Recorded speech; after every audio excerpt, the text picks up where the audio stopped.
We got Chris Hager here. You might remember him from our E3 footage. He's going to be answering us some questions, help you guys out with everything you need to know about TERA. There's been a lot of talk lately on the forums saying that you guys are experimenting it with the alpha, talking about PvE and PvP servers. Can you talk about that a bit? Yeah, so we're going to be having both PvE and PvP server settings. And part of our alpha testing is to go over and define what that's going to feel and what that's going to look like for both of the player sets. So what is it exactly you're trying to balance? Can you share any of that? Are you thinking about changing the PK timer? Are you talking about rewards for PK? What's going on? You know, at this point in time, pretty much everything is on the table. Mm-hmm. You know, we're definitely looking at the PK timer. That's something that, you know, everybody on the forums has talked a lot about, and it's something that we want to make sure that we get right.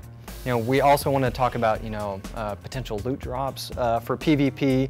We want to make sure that our players get input into the system that we design. So what's going on with the server versus server PK systems? It's going to be an in-game content.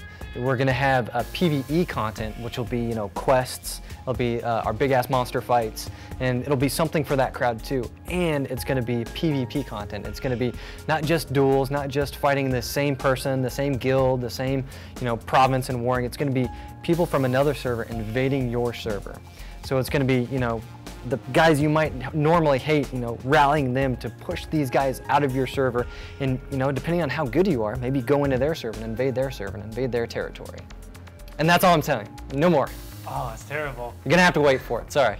All right, let's talk about the customization. It feels like not enough people are focusing on it. I know there's different like fashion, there's coloring. What all can you do to customize your character in this game? Well, so we offer a lot. We've got a really in-depth character builder right from the start. So players get in and they can customize different faces, different shapes, you know, pretty much what they want to make their character look like. Once you get into the game, you can do armor coloring. You can do skin remodeling on your armor and weapons. So you can take a really cool weapon that has horrible stats and put it to a really dull weapon with really good stats. So you can combine that together and you can make something that, you know, might look completely different than the other person's weapon but still have the same type of stats. It's fantastic. Yeah, we're excited about it. So you're also imagining there's going to be guilds making their team jerseys using this system? You know, we have done some 10-on-10 server fights here inside the office, just, you know, testing them. And, you know, we've had some custom guild looks and some custom guild colors. So yeah, I definitely expect people to do that. So this customization, how does it tie in with like profession systems and crafting? Part of the crafting system that we're making is that you can create dyes. And the dyes are what you use to obviously color your armor. Now, some of this stuff you can get off of drops. You know, some, you know, normal dyes you can get from drops. But the really good stuff comes from what players can craft. So that's why there's such an emphasis on players crafting and getting in and making the really best colors that they can find. Which also goes back to gathering. You know, you've got to constantly be gathering to get the right materials to craft the right dyes that are going to sell for a lot on the broker. Well, how do you think the political system might tie into this server versus server? Well, can't really talk about it. I can't talk about it now.